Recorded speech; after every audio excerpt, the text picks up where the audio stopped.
Good afternoon. I want to call to order the September 5th Davis County Fiscal Court meeting. I want to welcome everyone here this evening. Don't know why we have so many folks, but I'm sure it's some big announcement. Commissioner Castlen, would you like to lead us in a prayer and a pledge? Yes, sir. Dear Heavenly Father, we thank you for the many blessings you bestowed upon us. We ask your blessing throughout this meeting, and we ask your blessing for all those first responders, those gathered here, and those throughout our community. We ask you to bless all of our citizens that we represent. Lord, you know their needs. We ask you to bless each one of them according to those needs. We pray these things in the name of Jesus, our Lord and Savior. Amen. Amen. I pledge allegiance To the flag of the United States of America and to the republic for which it stands, one nation, under God, indivisible, with liberty and justice for all. Once again, welcome to the September 5th, 2019 Davis County Fiscal Court meeting. Jenny, before we start, you'll notice that Commissioner Colger is not with us this evening. He had some surgery and is still recovering. He said he wishes he could be here, but he just couldn't make it tonight. Judge Ready? will open up in a public hearing. First item, discussion regarding the Davis County proposed tax rates for 2019. Mr. Hendricks. Yes, sir. The tax rates that the court will vote on later on the agenda were set at the existing rates. They were not increased. The resultant personal property tax rates did decrease because they're a calculation. But by leaving those rates the same, they are higher than what the state terms. The compensating rate, slightly higher, which would generate about $120,000 of revenue higher than that compensating rate. And when that's true, we are required to have a public hearing to comment on the usage of the property tax rates and to allow the public to comment on that usage. The stated usage for any increase over last year's revenue will be spent on general government administration and protection to persons and property. At this point, the hearing is open for public comment. Anyone from the public wish to step forward, identify yourself, and talk to us about your concerns or thoughts on leaving the tax rate the same? I see or have no takers, therefore the meeting will be closed. So we start the rest of our regular meeting. Jenny? Item 1, consideration for presentation. A, proclaim September 2019 as Recovery Month. Rodney, can you hear me? Can you turn this down a little bit? Does that sound loud to you guys? It does. Test, test, test, test, test, test.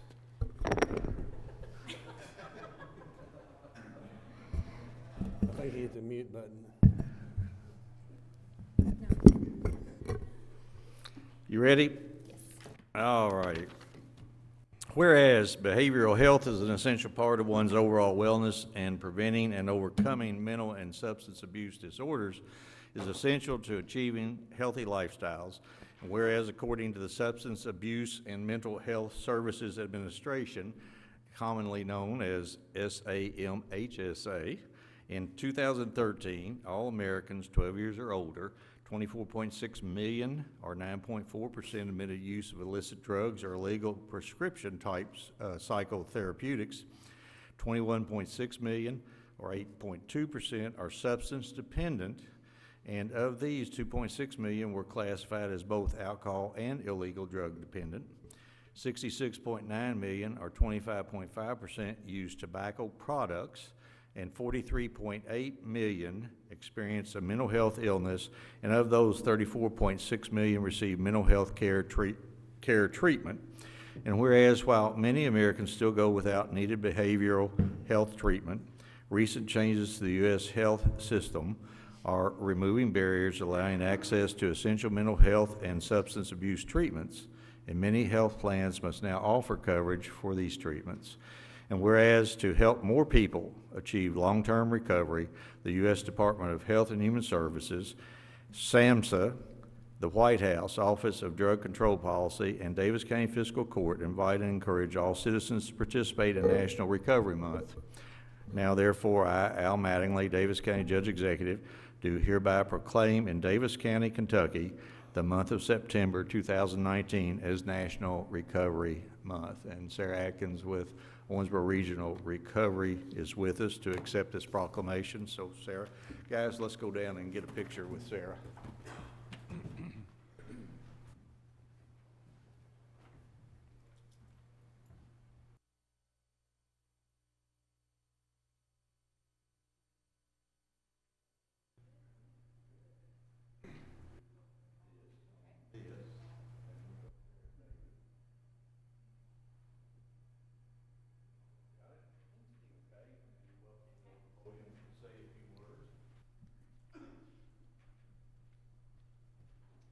I just want to thank you all on behalf of course, I represent Owensboro Regional Recovery, but I also represent the Alliance for a Drug-Free Owensboro and Davis County, as well as Davis County Treatment Providers. So I just want to express our gratitude for the court's acknowledgement of September as Recovery Month. You all have always been very supportive of us, and we really appreciate that. That means a lot that our local elected officials recognize the work that we do and recognize that there is a very active, very vibrant recovery community in Owensboro.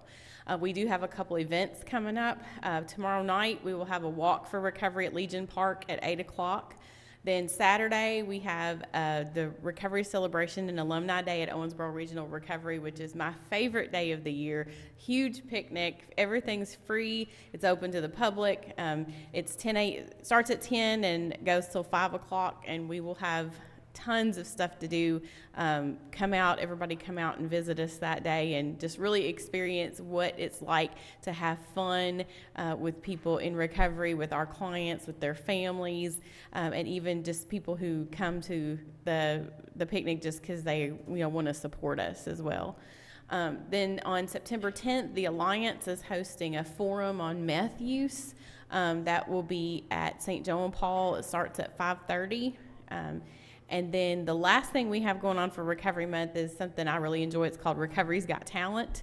It will be September, the 27th. It's a Friday night at Bridgepoint Church. That's where we can showcase the many, many talented people that we have locally who are in recovery.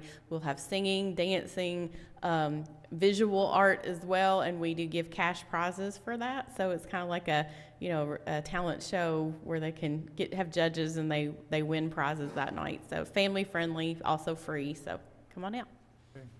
Well, Sarah, let me, on behalf of all the folks in Davis County, thank you and Owensboro Regional Recovery for what you do. As the brother of someone who had a substance abuse problem and a family member, we watched him struggle, and until he got into recovery, we didn't know whether he would come home alive the next day. And it doesn't just affect the user, it affects the family. And I think the thing that really hits home to me this Saturday is seeing how happy those families are and knowing that just a few short years ago they had those same fears that I did. So I want to say thank you. If I don't show up tomorrow night, it's just because I fell asleep in my easy chair before 8 o'clock. So, but I'll see you Saturday anyway. All right. So thank you so much. We appreciate it. Thank you. Commissioners, anything that you would like to say? Thank you. Thank you all. Okay. Thank you. Next item. B, Davis County Public Libraries tax rates, presented by Executive Director Erin Waller. Erin, welcome. Good evening, everyone. I'm just here to present our tax rate like I do annually every year, the Davis County Public Library. The board has adopted the compensating rate for this year, which is actually slightly lower than it was last year. So for real property, that's 6.3 cents per $100, which is a reduction of 0.10. And for the tangible personal property and all the rest down to inventory is 5.75, which is a reduction of 0.47 cents per 100. Motor vehicle is the same. Okay. Any questions about that? Commissioners, questions or comment? I want to thank you and the board for everything that you do. I know later on we have an appointment, and we're going to be happy to reappoint Michelle. She's great. She does a great job. She does. So thank you very much. Thank you. Thanks. Okay, next item. COMPC update by Executive Director Brian Howard. Oh, Commissioners, this ought to be fun. Welcome, Brian. Hi, thank you for the great welcome. I appreciate the opportunity to give you all an update. I provided each of you with a sheet of our yearly activity for the last fiscal year. It splits out things that we've done both on the planning and building side of our office. Just a few highlights. Over the last fiscal year, we went through and processed 41 zoning changes, 21 of which were in the county. 19 conditional use permits, 13 variances, about half of each of those were within the county. We did 41 final development plans, only 17 in the county, 38 site plans, 17 in the county. And then we also saw over 225 plats, whether those are minor subdivision plats, major plats, your county engineer reviews of the site plans, the development plans, the plats that come before us for final approval. Another thing that we did last year, we made an effort to go through the ordinance and look at things that we felt were either outdated, not up to date with what's happening currently, where emerging trends are happening. And of course, at the joint meeting between the City Commission and Fiscal Court earlier this year, we presented a slew of changes to Articles 3, 8, 11, 14, 20, and 22 of the zoning ordinance. And when we do that, we always make an effort to meet with elected officials, the city manager and the mayor and the city. We don't propose text amendments to the zoning ordinance just to propose amendments. We propose things that we think will be of benefit to the community, and we want buy-in from the elected officials first. It does no good for us to go through a process for it to come to you all and then be like, well, we don't want to do that. So, you know, we went through that process last year and felt like all those changes were very positive for the community. As far as planning staff things go, I'll relay a couple of things. One, Trey Pedley, who is our newest planner, he passed the AICP, which is the American Institute of Certified Planners exam, which means that all of our planning staff is now AICP certified. So we're proud of that. Since I've been here in Owensboro the last 15 years, every planner that's worked on our staff has been a certified planner. On the building side, there's a lot of data on there. I'll just hit a few of the highlights. Last year we issued 893 building permits. About half of those were in the county. 1,270 electrical permits and 313 HVAC permits. And then our inspectors, we have 3 inspectors. They're all cross-trained on the 3 disciplines. So they're all trained on building electrical and HVAC. So if there's a new house being constructed, a new commercial building, we can send one person out to that site and do all 3 disciplines at the same time. Many communities, they'll send out the building inspector, they'll send out the electrical inspector, they'll send out the HVAC inspector, then the plumbing inspector goes out, which we don't do. But, you know, so you have multiple trips going to one site. All of our guys are cross-trained for all 3. Saves the contractor lots of time. It saves a contractor time. Doesn't have to wait for 3 different people. It's more efficient. It saves us on fuel and other expenses, you know, vehicles. So, I mean, we believe it's a great benefit to the community. So among those 3 inspectors, they did over 6,000 inspections last year. So they're busy. That averages 1 an hour. Mm-hmm. That's And pretty that's about what it good. takes. All throughout the county, Yes. they're doing 1 inspection an hour. It's That's right. pretty amazing. And the way we do that is we basically split the county into thirds. And so we have a guy that mainly covers the east, 1 in the central, 1 in the west. That way, you know, during the entire construction process for a single-family residence, let's say, you know, you have your footer inspection, your rough end, your fine, you know, the same person's doing all that. Same eyes are on the thing the whole way through. So they definitely stay busy, and we're proud of what they do, and really proud of the fact that they are cross-trained and they do what they do. A few notes on the building side of things. We're operating under the 2018 building code and the 2017 electric code now. Those were updated this year. As I know you all are aware, but the building code, electric code, mechanical code that we're tasked with enforcing and implementing at our office, those are adopted at the state level. There is nothing adopted locally pertaining to building electrical or HVAC code. So those are handed down to us. So we're using the same building code that Louisville Metro, Lexington, Bowling Green, Paducah, Henderson, everybody's using the same code in the state of Kentucky. And then we participated. Gary, Yes, sir. Brian, but there are some changes from area to area. There are some differences from area to area. From While the general building code is the same. Right. The sites or the site surveys, the Right. earthquake zones, they vary, and Right. what we do here may not be done in Bowling Green or That's Lexington. right, and that's one of the things we hear from time to time. I didn't Right. have to do this in Bowling Green. We're in a seismic zone here in Davis County. It gets worse the further west you go. They're in more restrictive over towards Paducah. But so you have to do a geotech analysis, and which looks at soils and whatnot that you might not have to do in Bowling Green or Lexington or some other places. The state allows communities that have level 3 building inspectors to do local plan review, which means we can review building plans here locally. They don't have to go to Frankfurt for approval.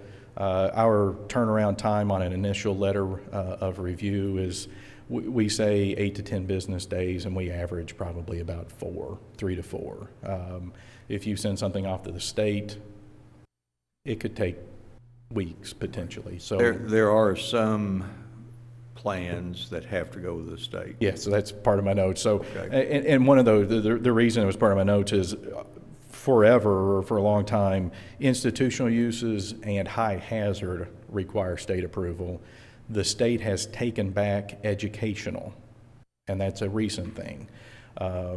It's our understanding from communication on that it was a misread in KRS that they weren't actually allowed to allot that to the local communities, and they realized that, and so they've taken that back. So now anything educational related goes to Frankfurt as well.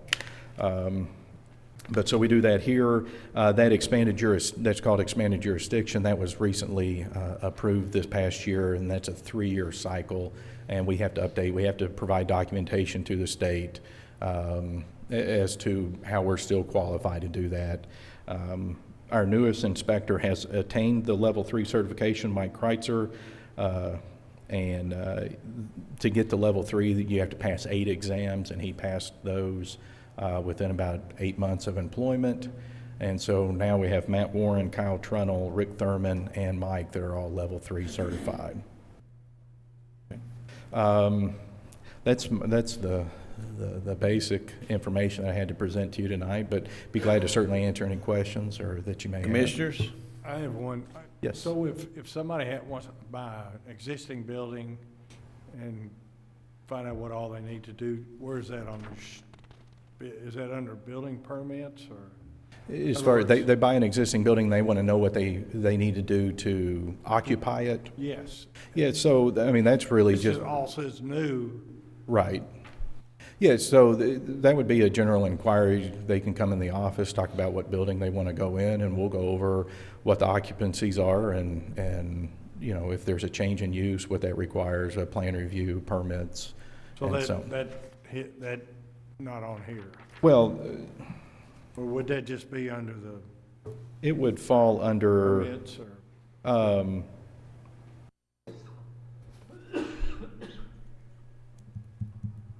trying to think of how we would categorize that as far as the building permitting process goes. Well, there may not need to be a permit. That's true. Because they may not have to change it.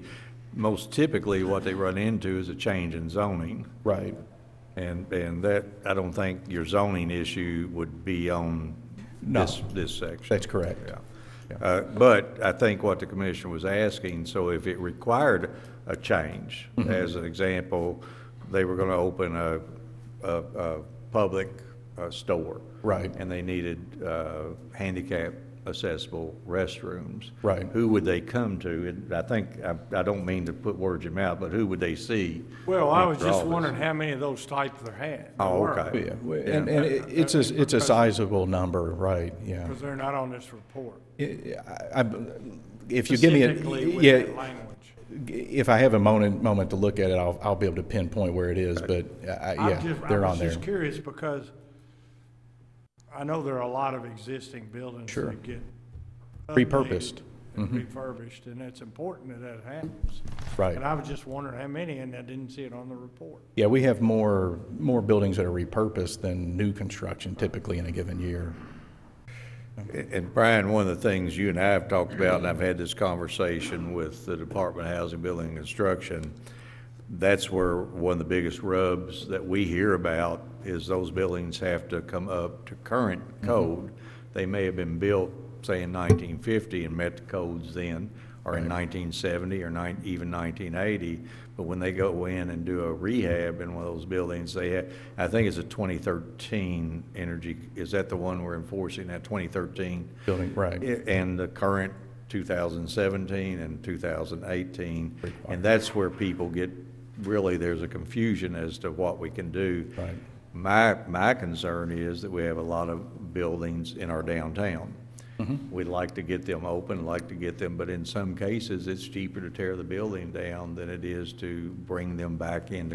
Right, current. and that's one of the things that, Jim Mitchell, former associate director, he had conversations with the state about it. Yes. Are there ways that those could potentially be exempted, or if it was a certain square footage and, occupant load, and, that's never happened. But, we're of the opinion, we're bound and tasked to enforce the code as it is. If the state changes it and takes it out, we'll be more than happy not to and make that process easier. Just a couple of things. Changing code, by the way, is pretty simple. You go to the state board, the Department of Housing, Building, and Construction, their board, you submit a change, and they'll either say yes or no. Pretty hard to get a change in the code. Secondly, I had a conversation with Commissioner Milby at the Department of Housing, Building, and Construction yesterday, as a matter of fact, and he paid you probably one of the highest compliments that he would. He said that you are one of the top, your department is one of the top departments in the Commonwealth when it comes to codes, code enforcement, and the zoning issues. So congratulations. That's pretty, nice to hear. that's a pretty good feather in your Yes, cap. indeed. Commissioner, anything? Okay. Appreciate it. Would you, once you get that, let Yes. Yeah. all of us know what those might be? Right. Will You do. don't have to stay tonight if you don't want to. Well, you I've do. got a text in. I've got you on the agenda later. Well, I thought it'd be easier to get it passed if you weren't here. Oh, okay. All right, next item. We're going to skip to E, Treasurer's Report for July 2019. Oh, Mr. Hendricks. I was just trying to, did they get a call? Yeah, we may end up with all the firefighters gone and we'll have to just delay this another month.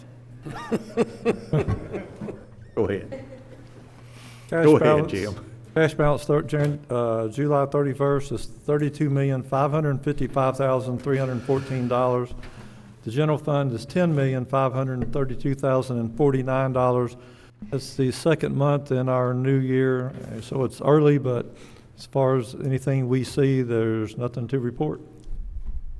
Any questions or comments, commissioners? Next item, Jenny. F, presented for recording purposes only, Davis County Public Library Annual Report and Davis County Extension District tax rates. Those documents can be reviewed in the fiscal court offices. Commissioners, you have those in your file, and you just heard the report by the library. I can tell you that Davis County Extension District rates did not change. So any questions or comments? As a matter of fact, they do a pretty good job on what is it, 0.85, 0.85 of 1%. So it's not a bad deal. Any other comment or question? Next item, Jenny. 2, consideration for approval, A, minutes of the August 15th, 2019 court meeting. Move to approve. Second? I have a motion, second. Commissioner, you've all had a copy of the minutes in your possession for some time. Any additions, deletions, or corrections? Hearing none, all in favor signify by saying aye. Aye. Opposed, motion carries. B, all claims for all departments. Move to approve. Second? Again, Commissioners, you've all had a copy of the bills due and payable by Davis County Fiscal Court in your possession for some time. Any questions of the treasurer? Hearing none, all in favor signify by saying aye. Aye. Opposed? Motion carries. Item C, Administrative Code Amendment. Move to approve. Second. I have a motion and second. Mr. Hendricks, would you handle this? Were you prepared to handle this? Jordan, you didn't redline it, did you? Yeah. Oh, that's Sherry, I forgot. This is in addition to the code that sets out guidelines and filing procedures for vehicle inspection reports for CDL regulated vehicles for all departments. It merely formalizes what departments were already doing, but it creates a central repository for this particular record. No other changes are being made to the code, and I would recommend approval. Commissioners, any question or comment? I'll just say that I think it ties together a lot of the things we needed to tie together, things we were doing to make sure that we continue to do those. So this is really good for our. I agree, and I know that you worked on it. Thank you for your input. Any other question or comment?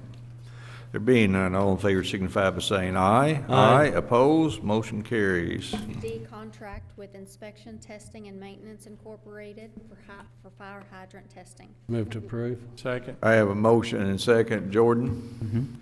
This is an annual exercise where the court contracts with an entity to conduct flow testing for fire hydrants in Davis County on behalf of the Davis County Fire Department. ITM Incorporated was our vendor last year, performed their duties to the fire department's satisfaction. This is the same agreement and rate that was approved last year. The rate is $6 for each hydrant flow tested. I reviewed it. It is in order, and I would recommend approval. Question or comment? Jordan, do you know how many hydrants they'll test? No, it's roughly $15,000 per year dollars. So. $15,000. I started to say if it's 15,000 hydrants, we got a lot of dogs looking for a place in Davis County. Any other question or comment?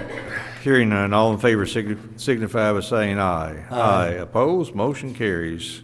E, award the following. Bid number 3019, one new articulated dump truck.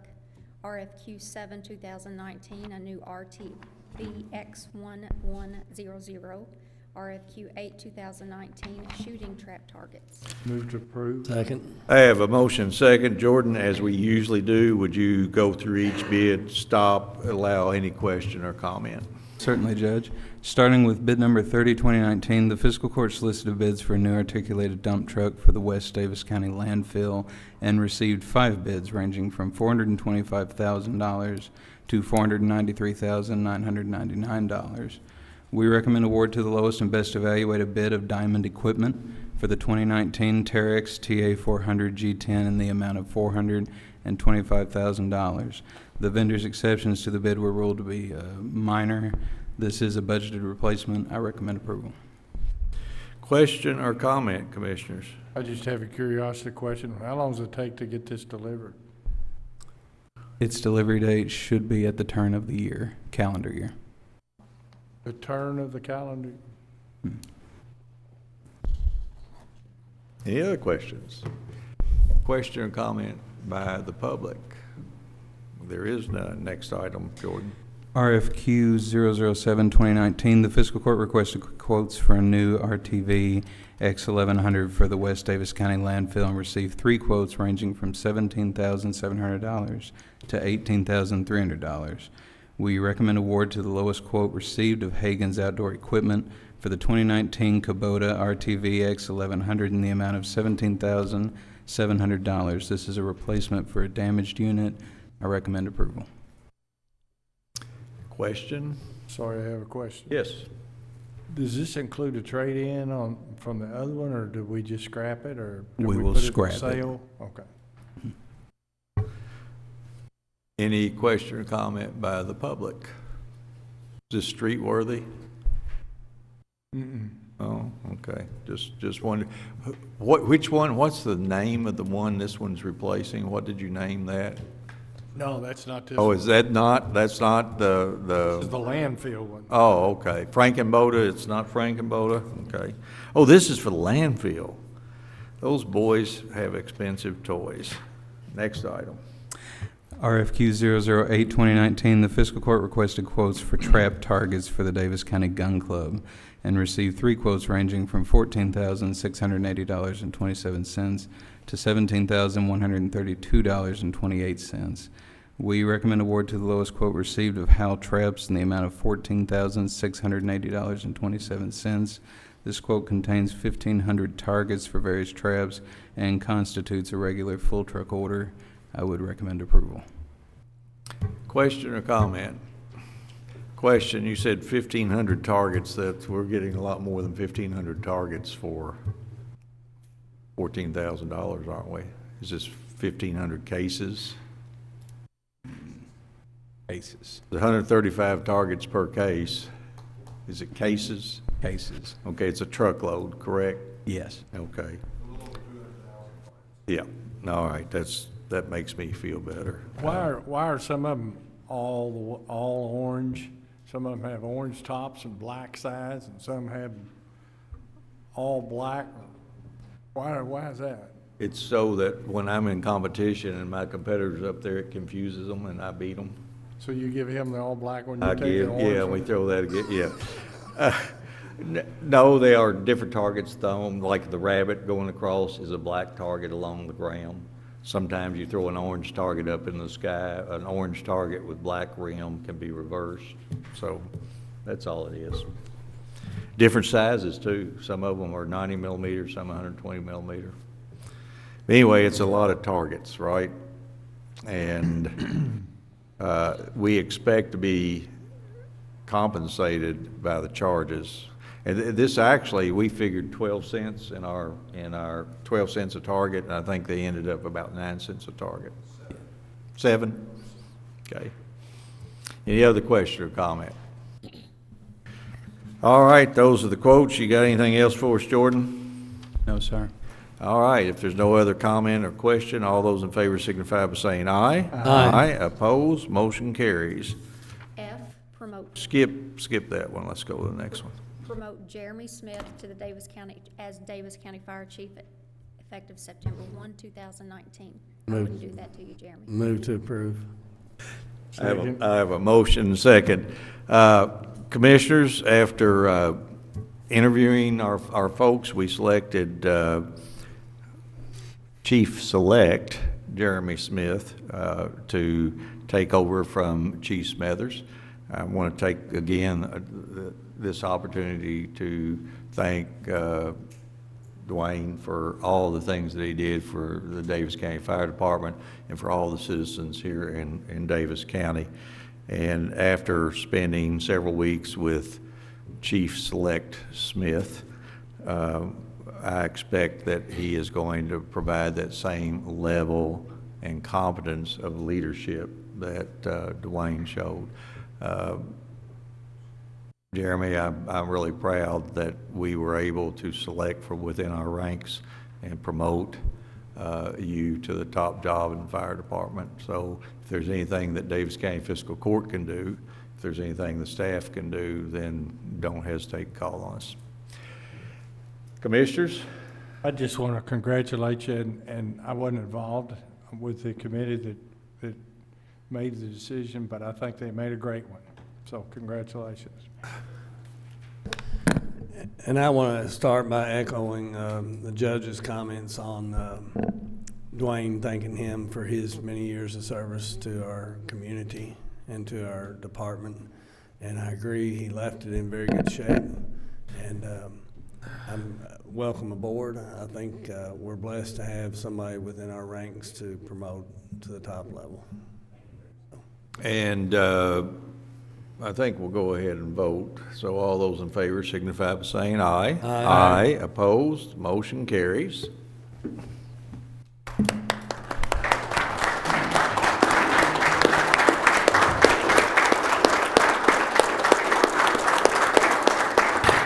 Now I can say, Chief, come up and let's have a few words from you. Introduce your guest. As a matter of fact, I wanted to take the opportunity to thank all the firefighters who have come out to show their support for you as well, and appreciate them being here. Appreciate we didn't have any other call outs, or you wouldn't have an audience. So Yes, go that's ahead. right. We'll start here with the most important one. That's my wife, Christy Smith. This is my son's girlfriend, Sammy Jo Lanham, and this is my mother-in-law, Mikey Stroud, and this is her husband, Joe Stroud, and this is his brother, Donnie Stroud. And of course, I know you know my firefighters back here, which I'm proud to be able to represent. You know, I just want to thank y'all for, you know, for the opportunity. I want to thank the fiscal court, you know, to be able to represent the Davis County Fire Department. You know, and the citizens of Davis County. I've worked here for 20 years, and it's been an honor to serve the citizens of Davis County, especially alongside my fellow firefighters. They're a wonderful group of guys. And, you know, like I say, I want to thank my wife, Christy, my children, Megan and Colby. Without their sacrifices, you know, I wouldn't be where I am today. They put out a lot of time, a lot of late nights that I was gone, and without them, I wouldn't be where I am today. So I just thank y'all very much for this opportunity. Okay, why don't you come up here, commissioners, let us get a picture with him, and then I'd like all the firefighters to come up, we'll get a picture with them, and then we want the family to come up and we'll get a picture with them.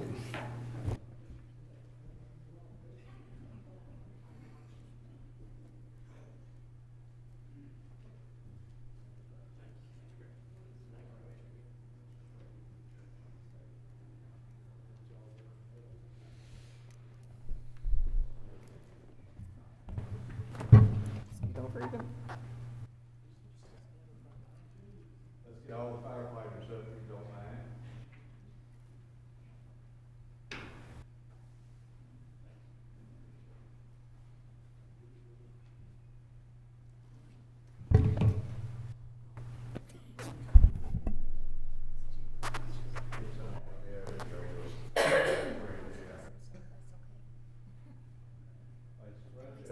You guys live together, so you can get next to each other.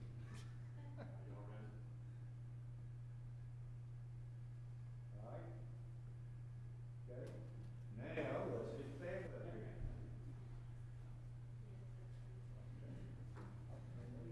No. We're gonna get back in with us, and then we're gonna leave and let you get one with you.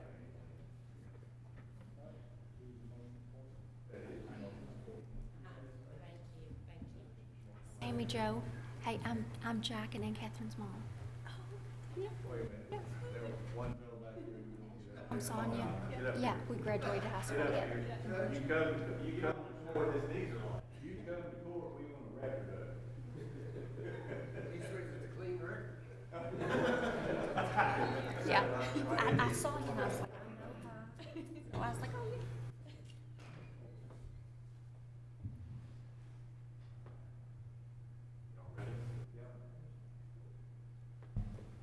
All right, commissioners, let's get out of the way. Family, stay there. Oh, good. I started saying, Wayne, I wanted to apply as a firefighter, but.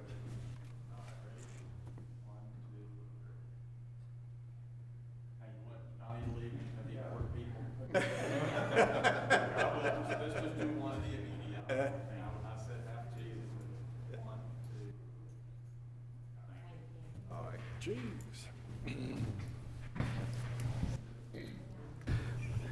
Well, it gives me pleasure that now I get to call him Chief Smith instead of Chief Select Smith. But again, Jeremy, you know where my office is, you know where we are. Anytime you need our help, give us a holler. G, second reading of KOC A.97, 2019, 14, 2019, an ordinance establishing the 2019 Davis County tax rates. Move to approve. Second. Have a motion second. Mr. Hendricks? For the 2019 tax rates, the court decided to leave all rates the same. So the real property rates are 13.5 cents per $100 of value. Motor vehicle and watercraft rates are 17 cents. And then all tangible personal property rates drop from 17.12 to 16.37 because they are a derivative of the property rates. We read the full amount into the record first reading. Nothing has changed, so I submit these rates for your approval. This is the second reading. Question or comment? Question or comment for the public? There being none, all in favor signify by saying aye. Aye. Opposed? Motion carries. Before we go any further, I want to recognize Brittany Johnson, the head of our EDC. Brittany, you've been with us almost a year now. Is 8 months? Okay. I think she's probably going to take over for Candance if she doesn't show. No, she's on her way. Oh, okay. So, But I can go, get ready. all right, go ahead. Or consideration for appointment, A, Michelle Drake to the Davis County Library Board, term 9/13/19 to 9/13/2022. Move to approve. Second? Have a motion second. Commissioners, Ms. Drake has served one term, done an excellent job as chair of the library board, and I'm happy to be able to appoint her to a second term. Any question, comment? Hearing none, all in favor signify by saying aye. Aye. Opposed? Motion carries. B, appoint Fire Chief Jeremy Smith to the Medical Control Authority Board, term 9/1/19, and this is, as long as he is Fire Chief, this is his role. Move to approve? Second. I have a motion second. Again, I'm sure you'll do an excellent job, and this won't be the only board you get appointed to. So, and by the way, you don't get an increase in pay either. Any question or comment? Hearing none, all in favor signify by saying aye. Aye. Opposed? Motion carries. Consideration for discussion, A, first reading of KOC 921.67519, 1519, and ordinance amending text in Article 11 of the OMPC zoning ordinance. There is no vote tonight, so we don't need a motion or second. Commissioners, as you're probably aware, we were approached, or Commissioner Colbert was approached, and then Fiscal Court was approached about changing this section of the ordinance, allowing the use of recreational vehicles, trailers in a mobile home park. Typically, they are not allowed there. I don't know if any of you are aware, but back in the heyday when there's a lot of construction going on, people would pull their trailers and they would actually live in them at some place, but it's not allowed. So we talked with Brian and Planning and Zoning. They were able to come up with a text amendment which satisfied things. So basically what you do now, if you want to locate your trailer in a mobile home park, then you would go before the Board of Variances, ask for a variance. Once you receive the variance, you can, come on in, Ms. Brake, you can get a 6-month variance, and you have the opportunity to ask for another 6-month variance. And all that's required then is that the owner of the trailer park submit the proper documentation to planning and zoning. To me, it makes sense. It's a lot better than what we did have. Kind of clarifies what you can and can't do. So anyway, any question or comment? I do have a question for Brian. I'll just go ahead and start while you're going up there. Is this per unit, or is this for the whole, section of the park?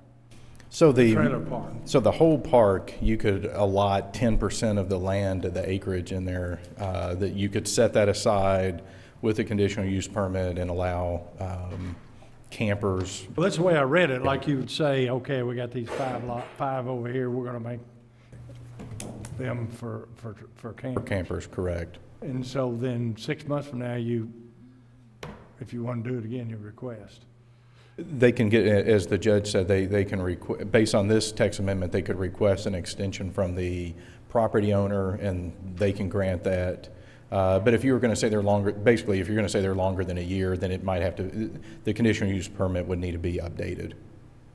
So it's not per camper? Correct. It's for a section of the park? Of the park itself, yes, Well, I sir. read it. Any other questions? Yes, sir. Given what Commissioner Wathen just asked, is it specific sites, or is it just like the 10%? Yeah, they would have to set aside on the conditional use permit. The conditional use permit will have a site plan that'll be part of that, and they'll say this section outlined in black is where we'll we'll be able to put the campers. It won't be set up so that you have a manufactured home camper. It'll be a specific section within the park where the campers will be. They have different requirements, hookups, and things like that. So it'll be a separate section. Okay. On the transcript that was in our packet, the next to last page of that, there was a Mrs. Evans that spoke, and she specifically made reference to the 6 months and then additional 6 months, and says, she makes a statement, theoretically they could stay for up to a year without having to move out. It is not addressed in here how long they would have to move out and then be able to come back. Mm-hmm. So when I read that, I was curious, what do you foresee that would, because there's, in the transcripts, there's no response to her concern. Would you identify Ms. Evans? Yes, that is Melissa Evans. She's our Associate Director of Planning. She's Okay. member of staff, Oh. answering Mr. Edge, I think. I believe one of our commissioners had a question on Right. that. And yeah, it's one of those things that it'll be this is new. I mean, when Commissioner Koger approached us and we talked with the judge, and, you know, like I said, we always try and get buy-in. When we started this process, we looked around at other communities and really couldn't find a comparable example. Most don't allow this.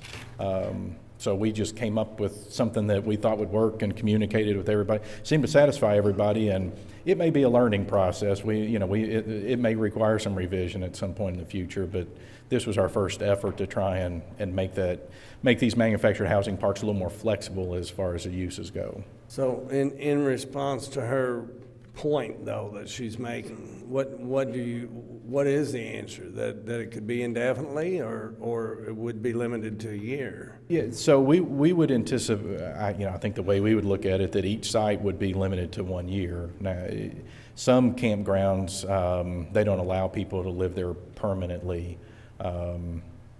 They require that you can, you might be able to stay for 28 days and then you have to pull out for some amount of time.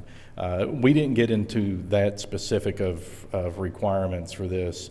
I really wanted to see how it would work, put it in place, and then, like I said, it may be a learning process, but we'll see where we go. I think the word is flexible. Right. You wanted to stay as flexible Sure. as you could and accommodate those folks. Right. But if that guy wanted to stay beyond a year, then the owner of the park, the trailer park, would have to file again and get an extension. They could update It their, doesn't have anything to do with that individual right, camper. It has to do with the section the itself. section of That's the right. park. So, Yeah. A conditional use permit, he so would he doesn't have to Right. leave unless the conditional use is not extended. Invalid anymore, Yeah. correct. Yeah, It's up to the owner of the park. that's right.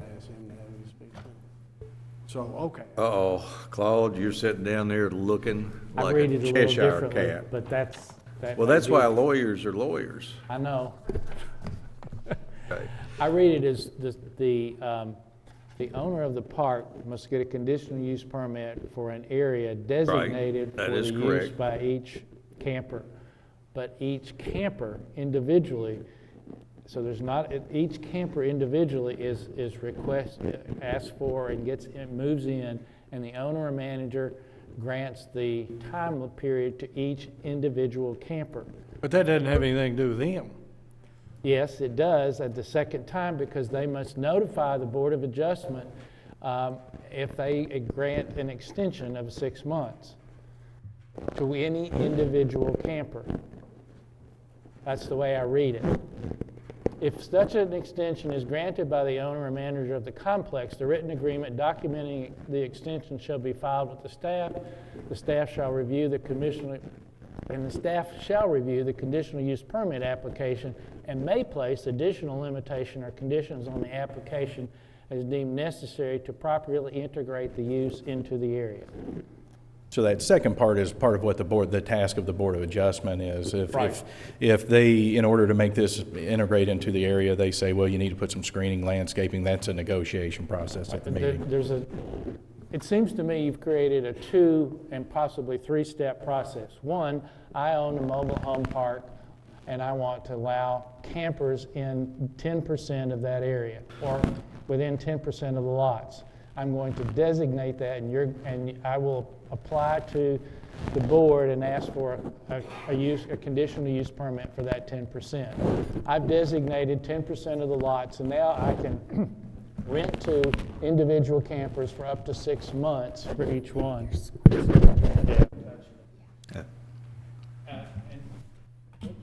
Now turned it off. And grant one to each camper, because then it says it's of not more than consecutive 6 months to the same renter camper, meaning that each space is on a 6-month term within the 10%.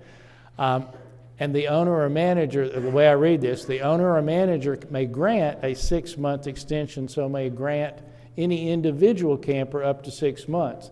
They're not all on the same date. Unless all of them came in on the same date, they're not extended at the same time. But that relationship is between the camper. Except that when I, as the owner, grant an extension, I must notify the Board of Adjustment that I have extended a person more than 6 months. Then the board is going to decide, based upon the number, I'm going to take it as the number of extensions that I may grant, whether they will change the conditional use application terms. Is that? I think that's a fair summary. There will be documentation that will be required from the property owner. They'll have to provide information in our office, yes. Right. I'm figuring at some point, well, I don't know whether I'll get those, but somebody's going to say to me they're violating the terms of that agreement, and I'm going to have. And that would be at that point, it would be a violation of the zoning ordinance. We would request documentation from the property owner as far as how long is, right. If we get a complaint, we would investigate. They would provide documentation. If we find that they're out of compliance, we would issue a notice of violation, and then they have to bring it into compliance. Right. Yeah. I mean, the violation is simply you're there longer than a year. Correct. Without having the notice and the approval. With That's right. There's no provision for a notice beyond the second 6-month period. Oh, because there is no provision for you to stay there longer than a second 6-month period. Right. Which I think we read it the same. It's pretty clear to me. Yeah. Any other question? Anyone I'll out let you there know. have the guts to come up and ask a question about that? All right. Thank you, Brian. Thank you. You might talk to Tara and tell her what was going on here, and have her get together with Claude. And I don't know that it's a concern. I just want to make sure that what we're saying up here is what the intent of the ordinance is designed to do. I can tell you that the ordinance clearly defines the intent that Commissioner Colger wished to have, and it represents the desire of the trailer park. Oh, yeah. I think, I mean, what do we need to, if we wanted to change this, what would we need to do? The question is, what do you want it to do? Do you want them? That's the question. I And think this it would is- be better for the relationship to just be between the owner of the park and OMPC, and then the relationship between the camper should be with the owner. It is in this. It is. But maybe I misunderstood what you said. It is. The I owner thought of you the said he had to apply back. No, they don't have to apply. They have to notify. They at the extension for Second the one. camper, they must notify the Board of Adjustment that they have extended it. I will have an opportunity to read this again. To answer your question, Commissioner, to change it, we would have to send it back to them. They would have to go, we don't want to do that, I don't think. Yeah. Unless it absolutely does not reflect what we're Right. trying to do. And I think it does, so. Any other question? Anyone up here dare to ask another question? I'm just trying to hold the fireman here as long as we can. I think Claude wants to say something. Yes, Claude. Oh my gosh. Charlie, that was awful. Next item, Jenny. We will return to item 1, consideration for presentation. D, Owensboro-Daviess County 2020 Community Priorities, presented by GO Chamber of Commerce Executive Director Candance Brake. Candace, do you even dare come up after that discussion? Welcome. Of course I do, Judge. Thank you, and thank you all for amending the agenda tonight. Congratulations, Chief Smith. Proud of you. I'm here tonight with Brittany Johnson, who's the President and CEO of the Greater Owensboro Economic Development Corporation, and we are here tonight to discuss the community priorities that we will use for the long session in Frankfort. And if I may approach the bench, Your Honor. Ed? Lord, yeah, your honor is a better statement. Thank you, dear.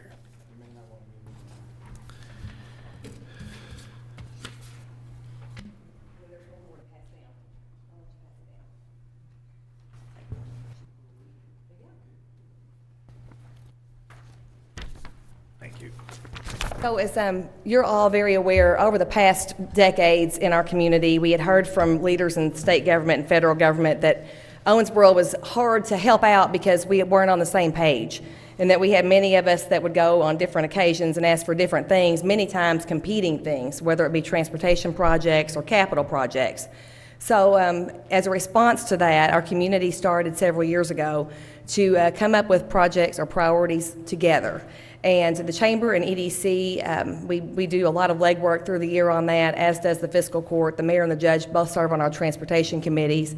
And we have here, first of all, just to show you how it works, the 2016 and the 2018 priorities cards and the checks that we have made as a community over the past several years. And as you can see, we've made a lot of progress, and we've got a lot more to do, but a lot of good things have happened so far. So we took the ones that weren't completed and have gone and put those together. And the judge was, and Commissioner Wathen, Commissioner Castlen, I believe, came to our public forum. We had a very well-attended public forum at the Commerce Center that was hosted by EDC and Chamber. Had around 60 people that participated. That was a good cross-section of the community, including some high school students from the Forward Statesmanship Academy. And so here are what we're recommending, and what the Chamber, EDC, and the city, I think now too, would recommend to put on the cards. And a couple of these, thanks to Judge and David Smith, they've been tweaked a bit. But to start construction to widen Highway 54 to Jack Kenton Road, that was a robust conversation that we've had, more of a not just maintain funding, but let's start construction. To complete I-69 and upgrade Audubon Parkway to 169 Interstate Spur, Representative Miles has a number designation for us now, so we can see that in the distance. It's coming, but we need to continue that. And also I-69 bridge. And Judge Mattingly, do you want to brief on the exit piece that we talked about? And I think I will give that over to David. You know what we're talking about, where we want. So one of the issues we currently have is that you cannot upgrade it to an interstate spur unless it connects to an interstate. Mm-hmm. So currently I-69 ends, it's what used to be called the Henderson Bypass, which is 1 mile from the Audubon Parkway. So we cannot upgrade the Audubon Parkway to an I-69 spur unless they extend I-69 further up. Since right now, the state project for the bridge starts at that point and goes across the Ohio River. I think that this committee wants to have the state amend the document, since every option on extending the bridge takes it past the Zion Road exit, is to include, to move I-69 up to the Zion Road exit or to the end of the old Pennyroyal Parkway. So if it does that, then immediately we can start doing the upgrade work to get the Audubon at interstate, just like the Natcher. I think that third issue, the I-69 bridge, that's incorporated in it, but we also want to show our support to the folks in Henderson County, the city of Henderson, because this is a very important project for them. And whatever enhances transportation in our area, it's good for everybody. I mean, it absolutely will reap economic benefit for us. You know, I think even the best case scenario is the bridge will not be completed until 2025, right. 2026, which means the Audubon could not be upgraded until 2025 or 2026. We want to talk to them, and so we want to talk to them about getting that interstate designation moved up so that we can do that sooner. Right. So we'll add both of those. Yeah. Okay. That's good. And the other would Need be to say, George, did you, or Commissioner, did you have something? that's it. Okay, go ahead. to extend I-165 to the US 60 at Natcher Bridge. So the capital priority. Candace? Judge? Well, The Commonwealth in Davis County are doing so much on our side. Yes, As I told our group over the Coalition for the Mid-States Corridor, we're trying to embarrass them into moving much faster on their side. But we really are, KYTC, the governor, and our local elected officials, everybody involved is making this move at a much faster rate than I ever thought it would. because we innovate, we adapt, and we overcome, correct. right? We charge ahead. Capital priority, we have as a continued one from several years back, and to continue the new judicial center as a capital priority. And for the legislative priority, the home rule, which is the flexibility in the local government tax structure. Home rule is how we have been expressing it throughout the West Kentucky caucus, because we feel like it's pretty succinct and it's Yeah, it's home rule. self-explanatory. Home rule only when it's convenient for the General Assembly to allow us to have home rule. Those were your words, Judge. Well, that's just a political statement, I'm sorry. I would want everyone to know that the new judicial center is based on no one other than AOC. Right. And AOC, we've asked for a needs assessment, I think that was 2 years ago, if I'm not mistaken. I don't know that they've done anything as far as the needs assessment. We sorely need a new, larger judicial center, and we need the additional parking that would accompany it, because we have people who drive around the building trying to find a space to park, and they just can't. So anyway, I hope if anyone from AOC is listening, we would like you to move forward on the needs assessment. Yes, sir. And as soon as this is completed and we start moving forward, I think there's some things that may fall into place on that, Judge. Well, Chief Justice Minton, he has really treated Davis County and Owensboro very well with the new family courts and those kinds of things. But because he has, it's overcrowded a judicial center that was already too small when it was constructed. So, anything else? No, sir. Thank you so much All for your right, I time. want to thank you, and Brittany, thank you for coming. Brittany was all set to Yes, she fill was. in for you. She didn't look too happy about it, I don't think, but. Could have run with the ball. Anyway, So- thank you guys for what you did.